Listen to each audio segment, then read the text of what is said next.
Sud Radio, Osez investir, Thomas Binet. On a retrouvé Thomas Binet. Que faire de votre argent? Où le placer? Comment le placer? Et quand le placer? Tiens, au programme aujourd'hui. Eh bien Jean-Marie, est-ce qu'on va rencontrer la flambée des prix pour les locations courte durée à Paris durant les Jeux Olympiques? On va y répondre dans un instant. Et on va recevoir Alexandre Leng, cofondateur de Tudigo, plateforme dans le domaine de l'investissement non coté. On va parler d'investir dans les PME et start-up. Est-ce une bonne idée? Et est-ce qu'investir dans une forêt, c'est rentable? Ça sera le dernier sujet. Effectivement, allez tout de suite, c'est parti.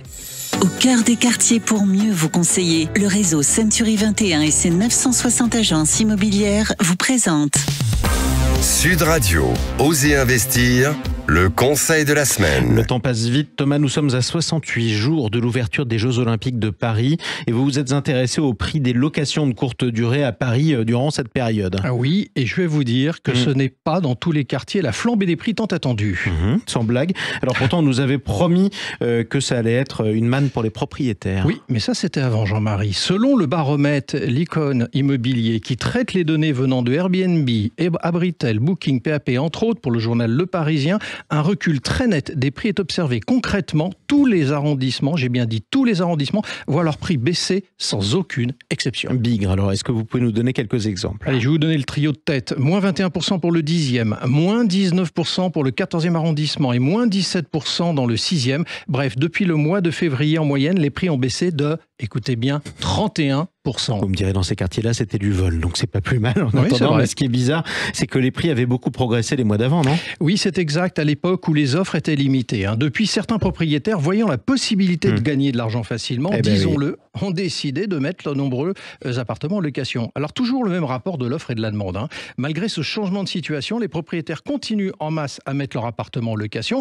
Nous en sommes à 1% du parc locatif pour la location de courte durée contre 0,25% habituellement. Quand même. Effectivement, alors on conclut. Est-ce que vous pensez que cette baisse va continuer ou pas? D'abord, il est assez probable que les prix soient hors de portée pour de nombreuses personnes. Oui. Mais très sincèrement, pour être concret, il faudra quand même attendre mi-juin pour en avoir le cœur net et avoir la température finale. Eh ben, on va surveiller la température des locations courte durée. En tout cas, tout de suite, Thomas, on accueille votre invité Alexandre Leng, qui est le cofondateur de Tudigo. Alors, c'est une plateforme dans le domaine de l'investissement non coté, basée à Bordeaux et à Paris, 60 collaborateurs. Bienvenue à vous sur Sud Radio, Alexandre Leng. Vous visez les 100 millions d'euros investis dans les PME françaises et vous êtes l'invité de Thomas Binet. Alexandre Leng, on va s'intéresser à Tudigo dans un instant, mais d'abord on va essayer de cadrer le sujet. C'est quoi l'investissement participatif ? L'investissement participatif, mais finalement l'investissement non coté, c'est le fait d'investir au capital ou de prêter à des entreprises non cotées. Donc des entreprises qui ne sont pas cotées en bourse. L'investissement participatif, c'est finalement le fait de l'ouvrir à une foule de petits épargnants. Pourquoi? Parce que l'investissement non coté, le private equity, c'était une classe d'actifs réservée uniquement à des gens qui avaient des grandes fortunes, à des fonds institutionnels également.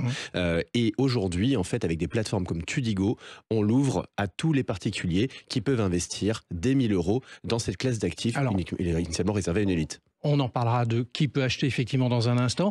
On est d'accord pour bien préciser, bien arrêter le sujet.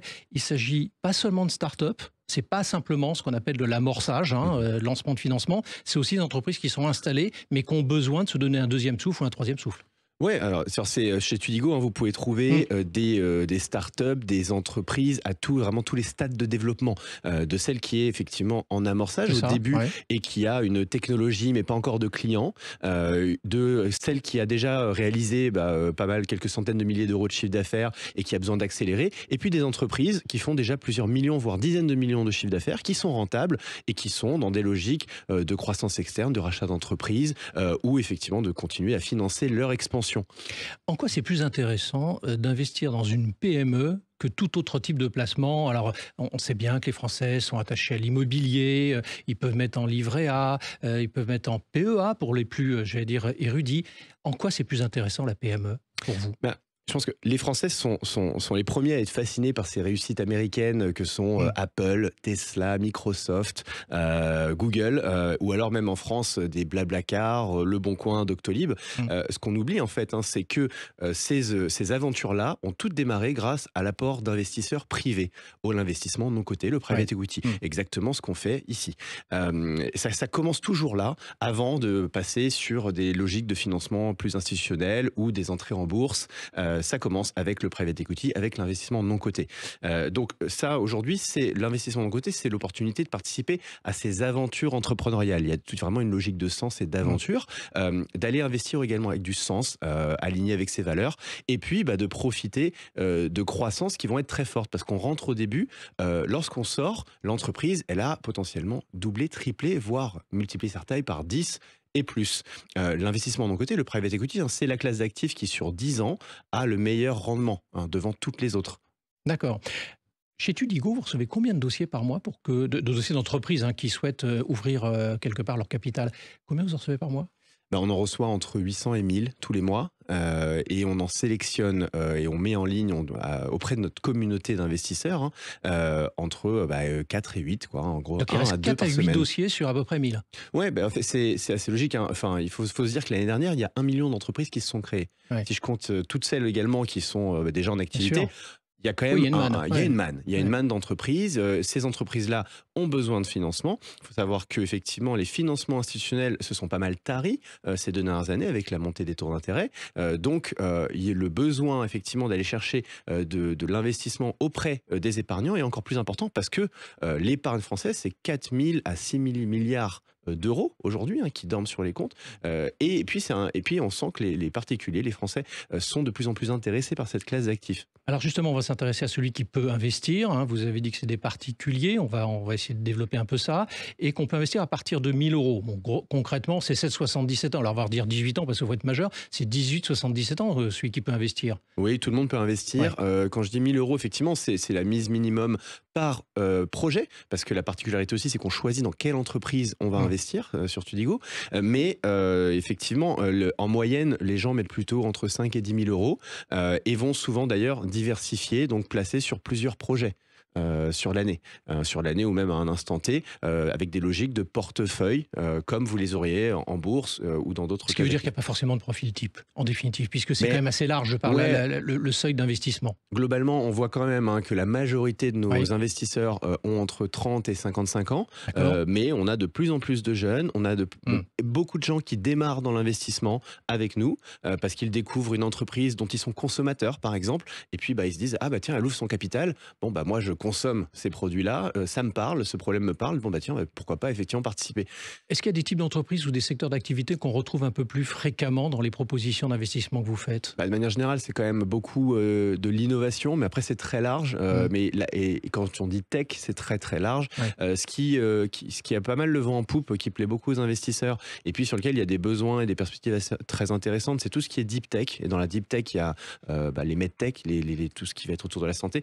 On en a une en ce moment, par exemple, qui est hyper intéressant, qui s'appelle Remedy Labs, un bracelet connecté qui permet de soulager les douleurs chroniques en émettant des ondes millimétriques, donc pour remplacer tous les opioïdes, tous les médicaments analgésiques. Donc ça va extrêmement innovant. Un tour de table, une levée de fonds qu'on réalise, donc où on va mixer les particuliers via Tudigo et puis des fonds d'investissement de premier rang comme Partech par exemple, très très connu et qui a énormément de succès à son arc.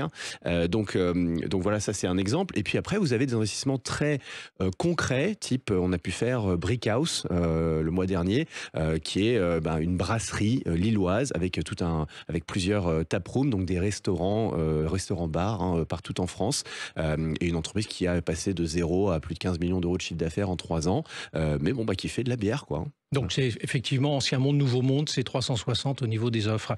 Alexandre Leng, tout type d'investissement a un risque, on est d'accord là-dessus et tout le monde doit l'entendre ce matin. Est-ce qu'il y a un risque plus important ou différent que vous pouvez mettre en avant sur ce type d'investissement ce matin ? Il faut toujours se dire que de toute façon, un investissement, de manière générale, s'il y a rendement, le rendement est corrélé au risque. Si on peut espérer des rendements importants, c'est que le risque a priori est plus important. Vous investissez dans une medtech au démarrage qui a des potentiels de croissance hyper important, mais qui a également énormément de risques liés à la technologie et puis à l'adoption. Vous allez pouvoir potentiellement faire peut-être 10 à 100 fois la mise. Mais le risque, il est important. Le risque, c'est quoi en général? Il y en a deux. Il y a celui de la liquidité, mais puis il y a surtout celui de la pérennité des entreprises. Oui, c'est à suivre, effectivement, voilà. La pérennité de l'entreprise. Donc, qu'est-ce qu'il faut faire lorsqu'on regarde effectivement un investissement? C'est en fonction du niveau de risque qu'on est prêt à prendre, c'est regarder effectivement la solidité financière de l'entreprise et puis le risque qui va peser sur sa rentabilité, parce que c'est ce qui fait qu'une entreprise va durer dans le temps. Merci Alexandre Lang. Et merci à vous. Je rappelle que vous êtes le cofondateur de la plateforme d'investissement participatif Tudigo. Tout de suite, on explique quelque chose.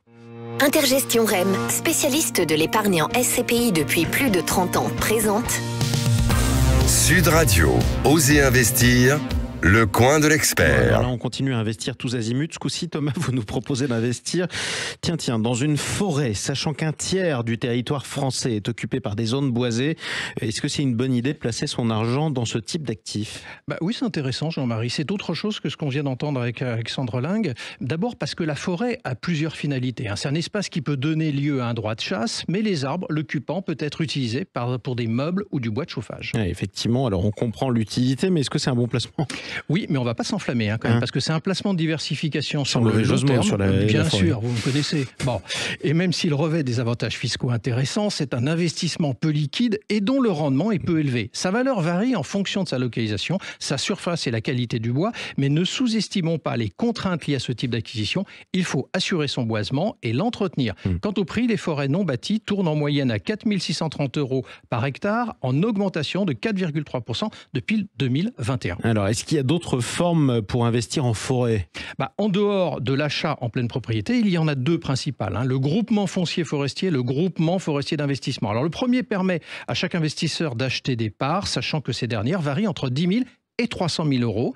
Et la gestion est assurée par un gérant nommé par l'Assemblée générale du groupement. Ce modèle permet de répartir le risque et d'avoir un patrimoine diversifié. Et pour ce qui est du groupement forestier d'investissement, Thomas? Il est calqué sur le modèle des SCPI, les fameuses sociétés civiles de placement immobilier, et doit donc obtenir un agrément auprès de l'AMF, l'autorité des marchés financiers. L'avantage est que le ticket d'entrée est moins élevé que pour l'autre système. Et on conclut avec les principaux avantages. Les groupements ne sont pas soumis à l'impôt sur les sociétés. Pour toute acquisition via un groupement pour des surfaces variées entre 4 et 25 hectares, et ce jusqu'au 31 décembre 2025, vous pouvez bénéficier de crédits d'impôt allant jusqu'à 25% du prix d'acquisition des parts. Mais il faut conserver ces terrains ou parts pendant 15 ans minimum. Oui, mais attention quand même aux deux risques qui pèsent là-dessus. Les tempêtes qui peuvent être de plus en plus violentes. Absolument. Et les incendies, notamment dans le sud de la France. C'est pour ça qu'entretenir. Ne nous afflammons pas, exactement. Merci à vous Thomas Binet, on vous retrouve dimanche prochain. Avec grand plaisir.